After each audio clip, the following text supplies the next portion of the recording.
Welcome back. Trucks carrying humanitarian has been allowed to cross into the Gaza Strip tonight. Meanwhile, 2 Americans held hostage by Hamas have been freed as more than 200 others are still in custody. Here's ABC's Morgan Norwood with the latest.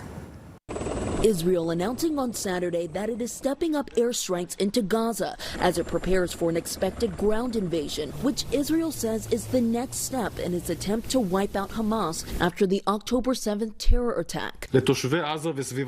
Rear Admiral Daniel Hagari saying, "We will deepen our attacks. We will minimize the danger to our forces in the next stages of the war," repeating his call for residents of Gaza City to head south for their safety. Israeli airstrikes have caused massive destruction in Gaza. The Hamas-run Palestinian Health Ministry says more than 4,300 people have been killed. Hundreds of thousands have been forced from their homes.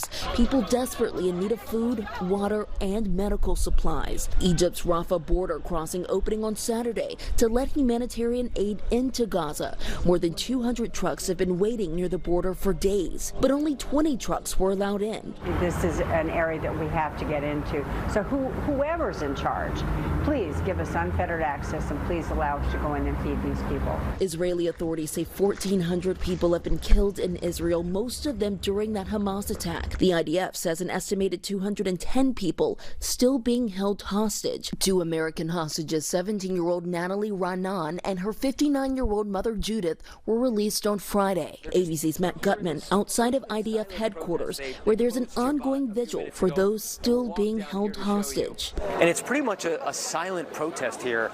They're not shouting, they're not chanting against Netanyahu or the government. They're basically just begging people to remember the faces. Meanwhile, Arab and European officials gathered for a summit in Cairo, where U.S. allies Egypt and Jordan harshly criticize Israel's actions in Gaza. Jordan's king calling the airstrikes in Gaza a war crime and demanding a ceasefire. Palestinian President Mahmoud Abbas at the summit calling on the UN Security Council to protect the Palestinian people. Morgan Norwood, ABC News, New York.